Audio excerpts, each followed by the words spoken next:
문용수 대형님, 참 아버님의 친형이신 문용수 대형님은 1915년 을묘년 âm 력 3월 5일에 출생하셨다. 일명 희룡이라고 했다. 희룡.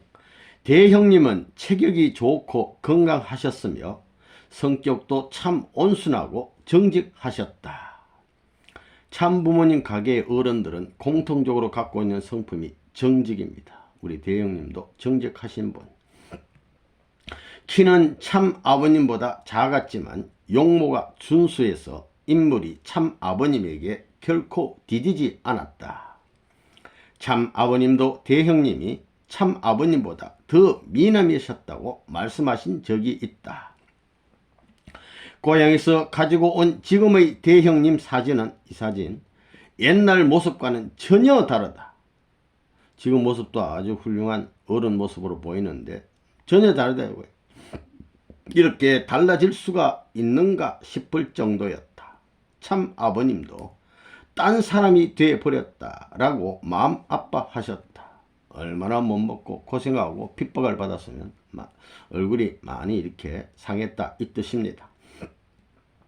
대형님은 음성이 좋아 노래도 잘 하셨다. 구성지고 아름다운 노래소리는 주변 사람들에게 감동을 주곤 했다. 차디찬 엄동의 서람풍화를 제일 많이 부르셨고 세상아 잘 있거라 나는 천당 가노라 이런 노래, 또 저 높은 곳을 향하여 등을 즐겨 부르셨다.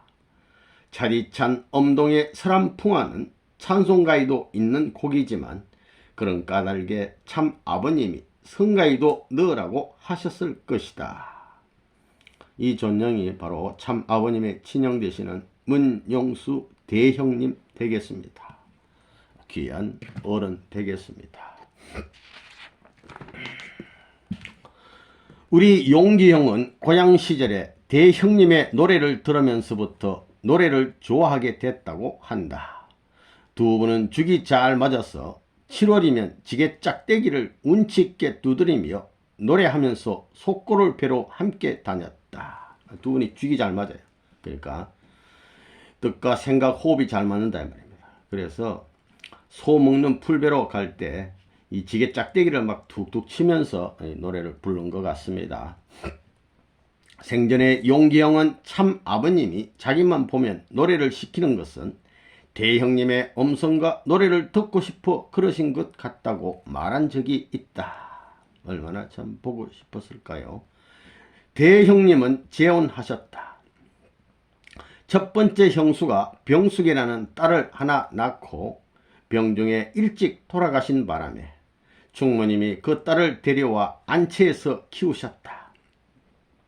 나보다 3살 아래였는데 참 아버님도 밤낮 언제나 손을 붙잡고 다니면서 학교도 데리고 다녀오실 정도로 가장 사랑하신 조카였다. 대형님의 참 귀한 딸이니까, 조카니까 얼마나 애끼신 것 같습니다. 예. 엄마를 잃었으니까 얼마나 참 가엾겠습니까. 그래서 추모님도 그렇고 참 아버님도 그렇고 이 병숙이라는 조카를 너무너무 사랑하신 것 같습니다. 참 아버님이 1991년도에 고향에 다녀오신 다음에 병숙이가 안 보이더라고 하셨다. 그래서 내가 아닙니다, 비디오를 보니까 아버님이 병숙이의 볼을 만져주며 반가워해 주셨는데요 하고 말씀드렸다. 그랬더니 그래? 그거 다시 봐야겠구나. 내가 많이 사랑했던 조카였지 그러셨다. 워낙 바쁜 일정에 많은 참 친척들이 나오니까 이렇게 그걸 생각을 못하신 것 같습니다. 몇 해 전 참 아버님이 특별히 명하셔서 병숙이를 만나보려고 했더니 2007년 12월에 세상을 떠났다는 연락을 받았다. 두 번째 형수님 자리에 지치숙 형수가 들어와 슬하에 2남 5녀를 두셨다. 대형님은 가정적이고 자상하셨으며 집안일을 위해서는 온 정성과 희생을 다 하셨다. 교회도 열성적으로 다니셨다. 교회 아주 열성적으로 다니십니다. 대형님은 20세 무렵 몇 개월간의 안수기도로서 영적인 병마를 치유하신 것을 계기로 고향의 덕흥 장로교회를 통해 기독교 신앙을 갖게 되었다. 그 뒤 만사를 오로지 기도의 힘과 하늘의 계시를 통해 해결해 나가시며 독실한 신앙을 유지하셨다. 신앙을 아주 독실하게 하셨다. 그래서 이 영적인 병마에 시달면서 경험을 했기 때문에 그냥 그럭저럭 교회 다니는 그런 신앙이 아니고 생사를 건 그런 참 기도의 힘과 하늘의 계시를 통해 해결하는 그런 독실한 신앙을 하신 우리 대형님. 먼저 요 그림을 보면 이분이 바로 대형님의 부인 되시는 참 아버님으로 치면 형수가 되시죠. 지치숙 여사가 되시겠습니다. 지치숙 여사. 너무 많이 고생해서 얼굴이 주름이 많은데요. 이분이 바로 지치숙 여사입니다. 8.15 강복이라든가 6.25 전쟁 등 나라의 시운을 종종 예견하시고도 했다. 6.25 일어날 것도 알고 해방될 것도 알고 보통 선지자가 아니에요. 대형님은 한 주도 빠짐없이 덕흥교회 다니시며 철저한 신앙을 하면서 주일에는 학생들을 지도하셨다. 가서 학생들도 지도해. 많은 참 신앙에 많은 것을 알고 계신 분. 충모님은 절기 때 가끔 나가시면서 마음과 정성으로 믿으셨다. 매일매일 안 나가지만 신앙은 충분히 갖고 계신 분. 우리는 대형님이 동생인 참 아버님과 싸우는 것을 한 번도 보지 못했다. 동생이 죽으라면 죽는 신용이라도 할 정도로 순정파이셨다. 순정파. 동생의 부탁이라면 자다가도 일어나서 협조하셨고 동생을 위해서라면 무엇이든 다 내놓는 분이셨다. 대형님은 참 아버님이 어떤 큰 사명을 지녔다는 것을 하늘의 가르침에 의해 감지하고 계셨을 것이다. 참 아버님이 유학하시다 고향에 오시게 되면 충모님, 대형님과 함께 찬송을 부르시고 참 아버님이 기도를 밤새 하셨다. 가끔 집에 돌아오시면 철회기도 하는 거예요. 충모님하고 대형님하고 가정복귀, 부흥이 하는 거죠. 이런 정성의 가정이었단 말입니다.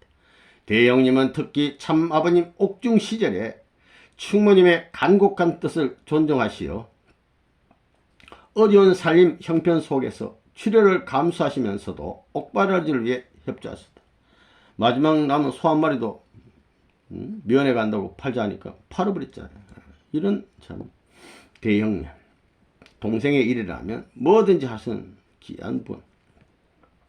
우리 원리에서 보면 하나님의 섭리 역사가 그러했듯이 참 아버님 시대에도 모자 협조를 통한 장자권 복귀가 필요하셨을 것이다. 참 아버님은 작은 아들인 자신에 대한 충모님의 믿음과 정성 그리고 자신에 대한 대형님의 존중심과 협조가 자연적으로 모든 것을 복귀하는 기대가 됐다고 말씀하셨다. 그분들이 원리적인 내용은 전혀 알지 못한 입장이었지만 이미 천심의 바탕에서 본심적으로 알아 모자 협조와 가인 복귀라는 심리적 책임을 위한 준비가 충분히 되어 있었다. 그러니까 이 복귀 심리에 대한 내용을 전혀 몰랐다는 말도 되지만은 심정적으로는 느낌으로 알지만은 진리적인 측면에서 그런 강의를 들어서 이렇구나 이렇게는 몰랐다는 얘기입니다. 그런 어머니와 형님이 계셨음에도 참 아버님은 원리 말씀이나 자신의 사명에 관해 직접 이야기하실 기회를 갖지 못하셨다. 그런 지난날이 더욱 애석하고 이렇게 쭉 나가는데요. 먼저 뒷장 넘기기 전에 사진을 보면 이 사진이 참 부모님께서 북한에 방문했을 때의 사진입니다. 친지들하고 찍은 사진이 있는데 맨 왼쪽에 이 사람이 생질 김창호라는 분이 되시겠고 요분은 조카 병환, 요분이 살아계신 두 누님과 여동생이 있는데 이 여동생 되시는 효선 우리 참 아버님의 여동생 되시고 요 누님 효순 아버님과 손을 꼭 잡았어요. 얼마 만에 잡아보는 손입니까? 딱 손을 잡고 요 뒤에 계신 분이 사촌 용환이라는 분이 되시겠고 참부모님 양이분이 요 뒤에 누구냐면 요분이 조카 병숙입니다. 엄마가 일찍 돌아가시고 충모님이 기르신 분. 참 아버님이 늘 챙기고 학교도 데리고 다니고 이런 너무너무 사랑했던 조카 병수. 요 분이 지치숙 우리 형수님이 되시겠습니다. 한 장 넘기면 그런 지난날이 더욱 애석하고 한스러운 것이다. 참 아버님에 대한 대형님의 그 애틋한 정이나 동생을 최고로 여긴 자부심을 헤아려 보면 대형님은 누구보다 해안을 안고 여생을 보내셨을 것으로 생각된다. 그런 위대한 동생인데 이렇게 생각하면서 언제나 만날까 이렇게 생각하시다가 참 성화하셨습니다. 자랑스러운 아우의 금의 환양을 손꼽아 기다리며 공산 치하에서 질곡과 역경의 세월을 감내하다가 결국 불의의 상황 가운데 별세하셨을 것이다. 이 공산당 그 치하에서 어떻게 참 억울하게 돌아가셨죠. 그런 까닭에 우리는 원통하게도 대형님이 별세하신 날짜조차 확인할 수 없었다. 집안에서 거의 이렇게 계시다가 성화하신 게 아니기 때문에 모르는 거죠. 1991년 참부모님 고향 방문 당시에 지치숙 형수는 효순 누님, 효선 또 누님을 비롯해 생존해 있던 일가 친척들과 함께 참부모님과 감격스러운 상봉의 시간을 가졌다. 형수는 효선 누님과 함께 그 아버님의 여동생 1994년 초엽에 참아버님 생가를 방문한 식구와 인터뷰를 하면서 참아버님 고향 시절 모습을 정언해 줬다. 그런데 그런 해고담을 남긴 직후 1994년 1월 28일 형수는 갑작스럽게 별세했다. 그리고 이듬해인 1995년 8월 23일 대형님과 형수님 네 분이 충모님, 대모님 네 분과 함께 영계 축복을 받으셨다.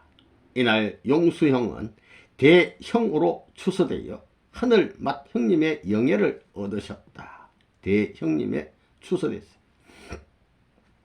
그간 협회본부 주관으로 칭의회관에서 매년 대형님 탄생일인 âm력 3월 5일에 추모 예배를 모셔왔다. 지내왔답니다. 그걸 높여서 모셔왔다. 그러다가 충모님이 영적으로 우리 집으로 오시겠다고 말씀하셔서 2003년부터는 우리 집에서 대형님 4분 추모 예배를 함께 모신 기간이 있다.